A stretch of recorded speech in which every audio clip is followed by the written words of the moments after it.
बघा, आम्ही जी काय माहिती काढलेली, जी काय माहिती गोळा केलेली त्या अनुसार ती माहिती लोकांच्या समोर आणली होती. हा एक फार मोठा धोका आहे. वक्फ बोर्ड सारखा हा जो काही कायदा आहे, काय जो बोर्ड आहे, तो आपल्या देशामध्ये आपल्या देशाला इस्लामिक राष्ट्र बनवण्याच्या दृष्टिकोनातून पाऊल टाकण्यासाठी हे सगळे प्रयत्न हे लोकांचे चालू आहेत. सुदैवाने आज आपल्या देशात आणि राज्यात हिंदुत्ववादी विचाराचं सरकार आहे. हिंदुत्ववादी विचाराचे प्रधानमंत्री आणि मुख्यमंत्री आहेत. तुम्ही विचार करा, अगर महाविकास आघाडीचं सरकार असतं तर आतापर्यंत आपल्या सिंधुदुर्गाचे 50-60% जमिनी किंवा 156 जे आपण ते त्या वक्फ बोर्डला देऊन पण टाकले असते. आज जिल्ह्याचे तिन्ही लोकप्रतिनिधी, जिल्ह्याचे खासदार हे सगळेचे सगळे महायुतीचे आहेत, हिंदुत्ववादी विचाराचे आहेत आणि म्हणूनच लोकांनी ह्याबद्दलच्या जनजागृती करावी. असलेली आपली जमीन जे काय त्या यादीमध्ये आलेली आहे, आता त्या यादीच्या पलीकडे काय हे लोकांनी मस्ती केली आहे काय तेही आम्ही तपासू, पण असलेली जमिनीची बद्दल माहिती घ्यावी. कोण कुठल्या कागदावर तुमची सही घेतायत ह्या गोष्टीवर लक्ष घालावं. संबंधित ग्रामपंचायती, संबंधित अधिकारी, ग्रामसभेमध्ये कुठले कुठले ठराव होत आहेत ह्याही बद्दलची माहिती घेतली पाहिजे. तरच ह्या सगळ्या बाबतीचा विचार करायला पाहिजे. कारण हे मोठं जे षडयंत्र आहे त्या षडयंत्रामध्ये हिंदू समाजाला आपल्या या देशामध्ये कमी कसं करायचं, आकडा कसा कमी करायचा, यावर हे सगळ्या गोष्टी प्रयत्न असल्यामुळे आपण जनता म्हणून, नागरिक म्हणून सिंधुदुर्गच्या जनतेने सतर्क राहिलंच पाहिजे. मी जिल्ह्याच्या जनतेला विश्वास देतो.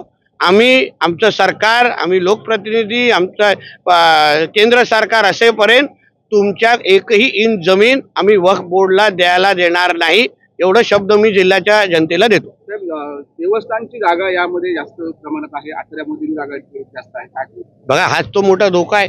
म्हणजे आज आपल्या ज्या देवस्थानाकडे आपण सगळ्या आस्थेने पाहतो, म्हणजे मुंबईपासून ते कोकणापर्यंत देवस्थानाच्या छोट्या मोठ्या सगळ्या पूजेला आपण आवर्जून उपस्थित राहतो. या सगळ्या देवस्थानावर पण दावा ठोकण्याची हिंमत या वक्फ बोर्डने केलं असेल तर ह्यांची हिंमत मोडण्याचं काम सिंधुदुर्गाच्या हिंदू समाजाने केलंच पाहिजे. आज आपल्या देवाकडे, मंदिरांकडे हे वाकड्या नजरेने पाहण्याची हिंमत करत असतील तर उद्या आपल्या राहत्या घरांकडे पण हे लोक सोडणार नाही. म्हणून या सगळ्या बाबतीमध्ये अभ्यास करून मीही संबंधित प्रशासनाशी बोलणार आहे, पोलीस खात्याशी बोलणार आहे, जेणेकरून अशी ही जी काय मस्ती सुरू केलेली आहे ही हिंमत कशी तोडता येईल यावर निश्चित पद्धतीने पावलं उचलली जातील, एवढा विश्वास जिल्ह्याच्या जनतेला देतो.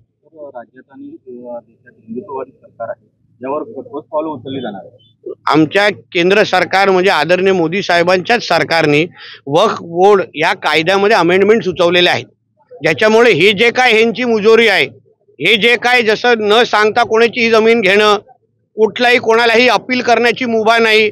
आता तुम्हाला आश्चर्य वाटेल, देशामध्ये रेल्वे आणि डिफेन्स नंतर वक्फकडे सर्वात जास्त जमिनी आहेत, त्यांनी सर्वात जास्त जमिनीवर ताबा केलेला आहे. आज आपल्या एक देवस्थानावर ताबा ठोकायला सुरू केलेला आहे. उद्या आपल्या अंगणेवाडीच्या मंदिराकडे करतील, उद्या कुणकेश्वरवर करतील, कुठे हे लोक नजर फिरवतील ना, रामेश्वरवर करतील, मंदिराकडे करतील, कुठेही नजर फिरवतील ना. म्हणून अशा पद्धतीचा म्हणून मी सुरुवातीला बोललो, आपलं नशीब चांगलं आहे की आपल्याला हिंदुत्ववादी विचाराचं केंद्र आणि राज्य सरकार असल्यामुळे हे लोक आता जास्त हिंमत करू शकणार नाही. आम्ही जागृत आहोत, आम्ही सतर्क आहोत आणि आम्ही असा कुठलाही इस्लामिक आक्रमण आपल्या देशावर सहन करणार नाही.